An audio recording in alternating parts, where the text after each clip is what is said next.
प्यारे बच्चों,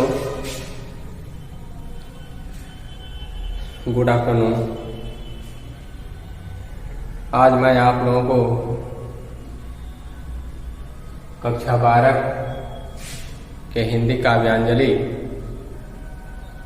का प्रथम अध्याय पवन दूतिका के आगे के पदों को पढ़ाने जा रहा हूं। इसके पिछले वीडियो में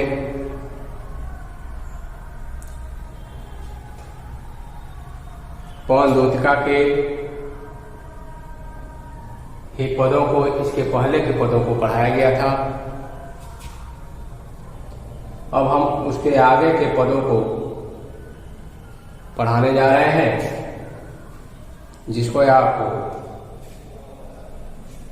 ध्यान से देखेंगे, सुनेंगे और समझेंगे। जैसा कि ये पवन दूतिका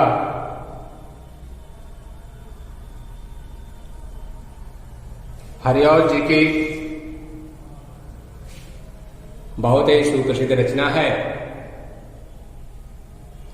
जिसमें राधा के विरह से उत्पन्न वेदना को प्रदर्शित किया गया है और राधा जी अपना संदेश हवा के माध्यम से अपने प्रीतम श्री कृष्ण के पास भेजना चाह रही हैं, लेकिन भेजने से पहले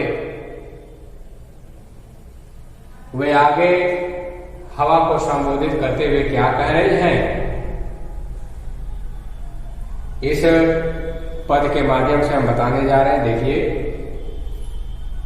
कह रहे हैं क्या कि जाते जाते पहुंच मथुरा धाम में उत्सुका हो, जाते जाते पहुंच मथुरा धाम में उत्सुका हो, न्यारी शोभा वर नगर की देखना मुग्ध होना, तू होवेगी चकित लग के मेरु से पर मंदिरों को, आभा वाले कलश जिनके दूसरे अर्क से हैं। कवि कह रहे हैं कि राधा जी हवा को संबोधित करते हुए कह रहे हैं कि ऐ हवा, जाते जाते पहुंच, तुम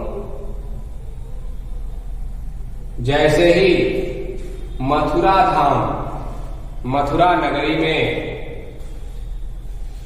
पहुंचोगे, उत्सुका हो, तो तुम्हारा मन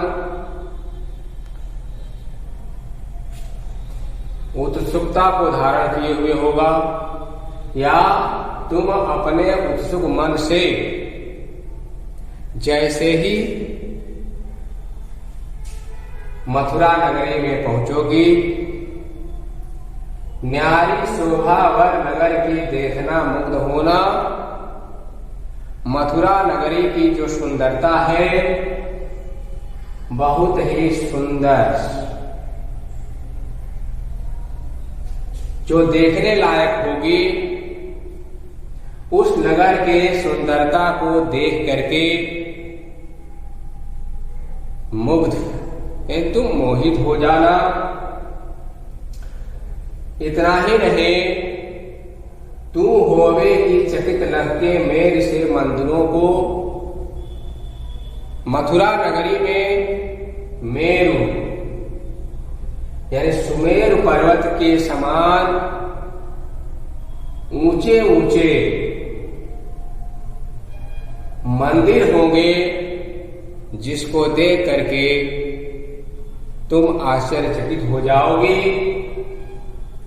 आभा वाले कलश जिनके दूसरे अर्क से हैं, और उन मंदिरों के ऊपर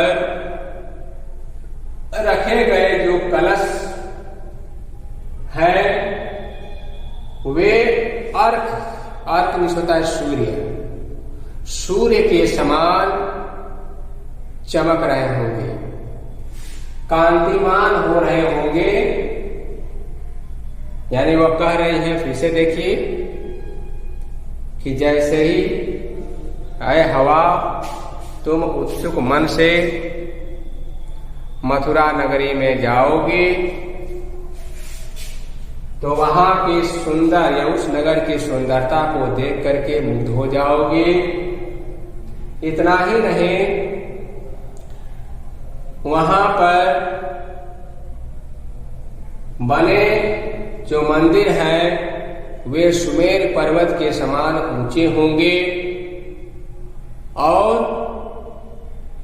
उन मंदिरों के ऊपर जो कलश रखे गए हैं वे कलश सूर्य के समान चमक रहे होंगे या कांतिमान होंगे। अब आगे, देखे पूजा समय मथुरा मंदिरों मध्य जाना।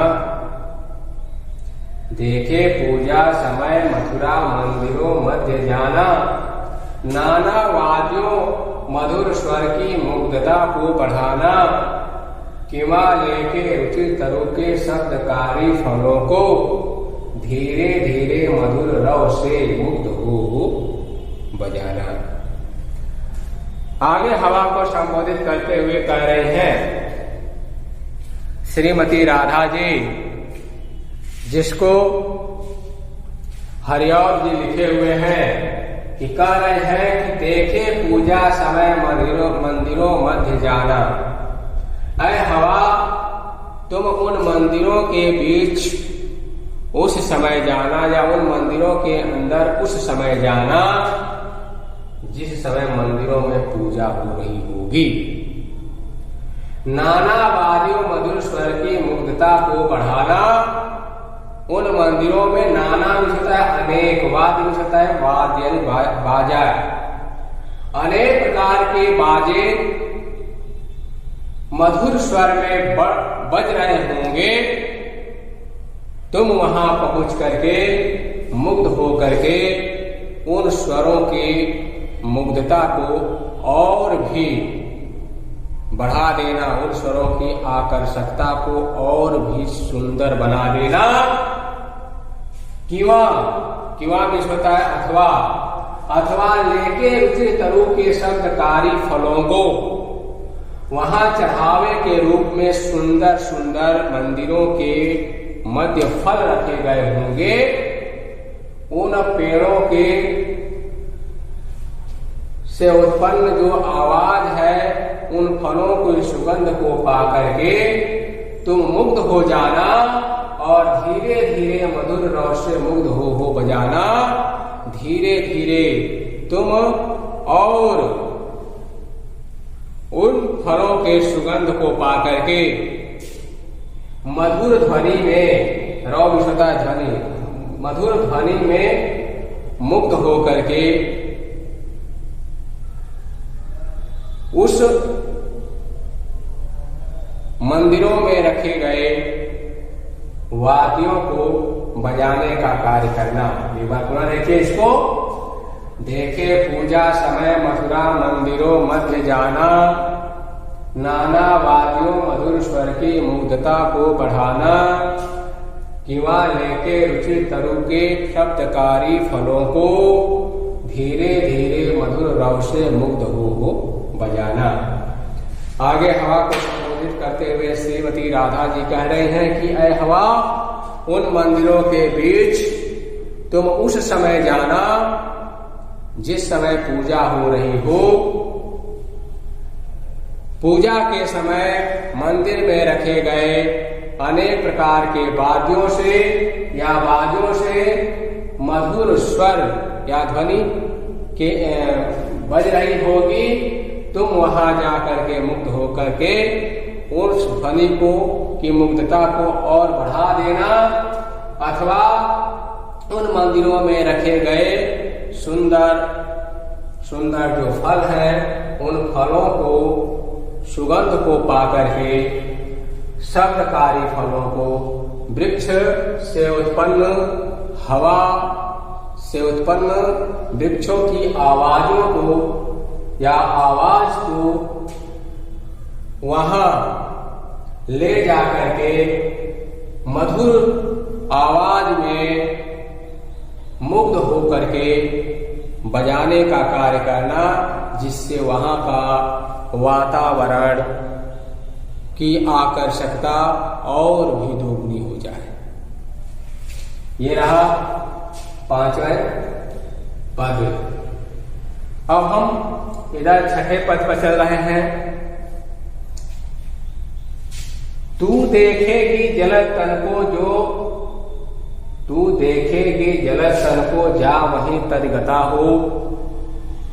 होगे लोने नयन उनके ज्योति उत्तीर्णकारी, मुद्रा होगी वर बदन की मूर्ति सी सौम्यता की, सीधे सीधे वचन उनके सिक्त होंगे सुधा से।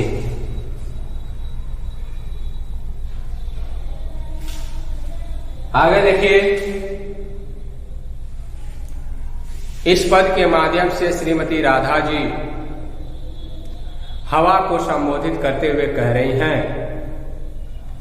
कि ऐ हवा, तुम मेरे प्रियतम श्री कृष्ण को तो देखी नहीं हो, लेकिन तुम बिना देखे उन्हें कैसे पहचानोगी। उनको पहचानने के लिए मैं पहचान बता देती हूं कि ताकि उनको ढूंढने में तुम्हें ज्यादा परेशान होने की आवश्यकता न पड़े। तो इसके लिए राधा जी श्री कृष्ण की पहचान बता रहे हैं। श्री कृष्ण से संबंधित कुछ शारीरिक पहचान बता रही है। कह रहे क्या कि तू देखेगी जलद तन को जा वहीं तदगता हो। ऐ हवा, तुम मथुरा नगरी में जाओगे और जाने के बाद जलद विश्वता बादल, तन शरीर, यानी बादल के रंग के सदृश, बादल के रंग के सदृश शरीर वाला कोई मनुष्य या कोई पुरुष तुम्हें दिखाई दे तो जा वहीं तदगता हो। तदगता मिश्रता तल्लीन, यानी रुक जाना, जा करके वहां तल्लीन हो जाना, अर्थात ध्यान से उस व्यक्ति को देखने लगना। होंगे लोने नयन उनके ज्योति उत्तीर्णकारी। आगे वह पहचान बताते हुए हवा को संबोधित करते हुए कह रहे हैं कि जब तुम तल्लीन होकर के उस पुरुष को देखोगे तो वह हमारे श्री कृष्ण है कि नहीं है, कैसे तुमको पता चलेगा। इसके बारे में बता देती हूं कि अगर वह हमारे श्री कृष्ण होंगे तो होंगे लोने नयन, उनका जो नेत्र होगा, लोना यानी बहुत सुंदर होगा, उनके ज्योति उत्तीर्णकारी, और उन नेत्रों से एक प्रकार का जो है कि प्रकाश उत्तीर्ण हो रहा होगा, यानी फैल रहा होगा। फिर कह रहे मुद्रा होगी वर बदन, और उनके शरीर और चेहरे की जो मुद्रा होगी एक मूर्ति के समान सुंदर होगी, मूर्ति सी सौम्यता की, मूर्ति के समान सुंदर जय को दिख रहे होंगे उनके वर शरीर और मुख की जो मुद्रा या जो स्वभाव होगा, जिस रूप में वह बैठे होंगे, उनको देख करके ऐसा लग रहा होगा कि वह एक मूर्ति के समान, एक प्रतिमा के समान आकर्षक दिख रहे होंगे। सीधे सीधे वचन उनके सिक्त होंगे सुधा से। इतना ही नहीं, उनकी पहचान और मैं आपको बता देती हूं कि अगर वह हमारे श्री कृष्ण होंगे तो सीधे सीधे वचन, यानी उनके मुख से सीधे साधे वचन यानी बाणी ही निकल रही होंगी, उनके सिक्त होंगे सुधा से, और उनका जो वचन होगा, जो वाणी होगी, अमृत के समान, सुधा भी सुधा अमृत, अमृत के समान जो है मन को भाने वाला होगा, सुंदर लगने वाला होगा। इसलिए तू हो देखेगी जलय तन को जा वहीं तदगता हो, होंगे लोने नैन उनके जो उत्तीर्ण कारे, मुद्रा होगी वर वदन की मूर्ति सी सौम्यता की, सीधे सीधे वचन उनके सिक्त होंगे सुधा से। आगे हवा को संबोधित करते हुए श्री कृष्ण की पहचान को बताते हुए राधा जी इस पद के माध्यम से कह रही हैं कि ऐ हवा, तुम मथुरा नगरी में जाना, और मथुरा नगरी में जाने के बाद तुमको अगर कोई बादल के रंग के जैसा या बादल के रंग के सदृश सुंदर शरीर वाला कोई व्यक्ति या पुरुष दिखाई दे, तो वहीं पर जो तल्लीन होकर के उसे देखने लगना। अगर वह हमारे श्री कृष्ण होंगे तो उनके नेत्र जो है बहुत सुंदर होंगे, और उनके नेत्रों से एक प्रकार का प्रकाश जो है कि फैल रहा होगा, उत्तीर्ण होता हुआ दिखाई दे रहा होगा, और उनके शरीर तथा मुख के जो मुद्रा होगी वह मूर्ति के समान, एक मूर्ति के समान या एक प्रतिमा के समान ही आकर्षक होगी।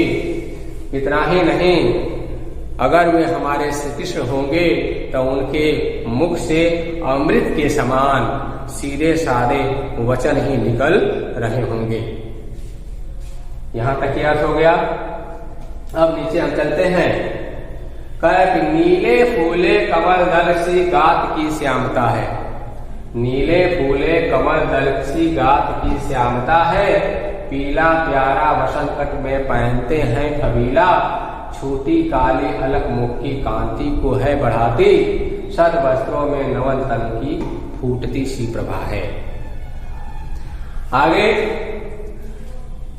राधा जी इतना ही से संतुष्ट नहीं है, उनको लग रहा है कि कहीं हवा हमारी दूत बनकर के जा रही है तो हमारे श्री कृष्ण के पास न जाकर कहीं किसी दूसरे के पास न चली जाए, तो इसके लिए थोड़ा भी कोर कसर छोड़ना नहीं चाह रहे हैं। फिर श्री कृष्ण की पहचान बताते हुए हवा को संबोधित करते हुए कह रही हैं कि नीले फूले कमल दल, नीले नीला रंग से मतलब है, फूले का मतलब खिले हुए, कमल दल कमल के समूह जैसा, सी गात की श्यामता है, गात मीन्स होता है शरीर और श्यामता है सांवला। अगर हमारे श्री कृष्ण होंगे तो खिले हुए कमल के समूह के समान उनका जो शरीर होगा वह क्या होगा, सांवला होगा। इतना ही नहीं, सांवले शरीर के साथ साथ पीला प्यारा वसंत कट में पहनते हैं कबीला। अगर वे हमारे श्री कृष्ण होंगे तो हमारे श्री कृष्ण सांवले होने के साथ साथ कबीला यानी श्री कृष्ण को कहा गया है पहनते में पहनना, वसंत में होता है वस्त्र, कट में कमर में, और पीला यानी पीले रंग का, वे पीले रंग का सुंदर वस्त्र अपने कमर में पहने होंगे।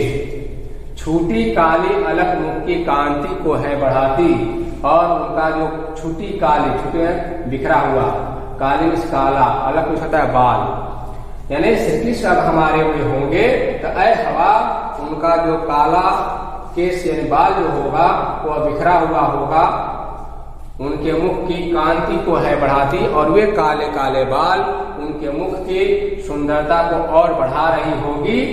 इतना ही नहीं, सद वस्त्रों, सद वस्त्र सुंदर वस्त्र में, नवल नए वस्त्र में तन की फूटती सी प्रभा है। प्रभा में होता है कांति या प्रकाश।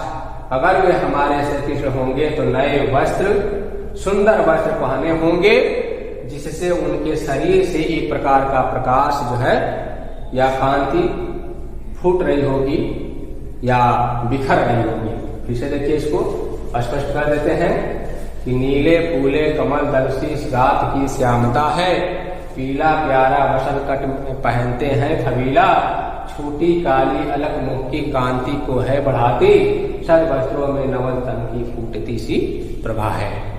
यानी आगे राधा जी श्री कृष्ण की पहचान हवा को बताते हुए कह रही हैं कि यह हवा, तुम मथुरा नगरी में जाना तो मेरे श्याम अर्थात श्री कृष्ण की को कैसे पहचानोगे, उसकी पहचान क्या है? तो नीले रंग के खिले हुए कमल के समूह के समान उनका सांवला शरीर होगा, और सांवले शरीर पर हमारे यदि वह श्री कृष्ण होंगे तो अपने कमर में पीले रंग का सुंदर वस्त्र पहने होंगे। इतना ही नहीं, उनके बाल काले होंगे, बिखरे होंगे, और उनके मुख की कांति इन सुंदरता को या चमक को और बढ़ा रहे होंगे। इतना ही नहीं, और पहचान बताते हुए कह रहे हैं कि वे नए सुंदर वस्त्र पहने होंगे, और नए सुंदर वस्त्र पहनने से उनके शरीर से एक प्रकार की प्रभा या एक प्रकार का प्रकाश या एक प्रकार के कार्य की चमक चारों तरफ फैल रही होगी, निकल रही होगी। इस तरह का कोई अगर मनुष्य तुमको दिखाई दे तो ऐ हवा समझ जाना कि वह मेरे प्रियतम श्री कृष्ण है। इसका यह अर्थ हो गया। तो इस तरह से यह पवन दूतिका का 5वां और 6ठा अर्थ या व्याख्या आपके सामने करके बताया गया। अब रस छंद अलंकार की बात कही जाए तो हर पद की तरह या भांति चुकी यह पवन दूतिका पद चल ही रहा है। अब पवन दूतिका जब पद चल रहा है तो इसमें रस वही वियोग श्रृंगार है, छंद मंदाक्रांता।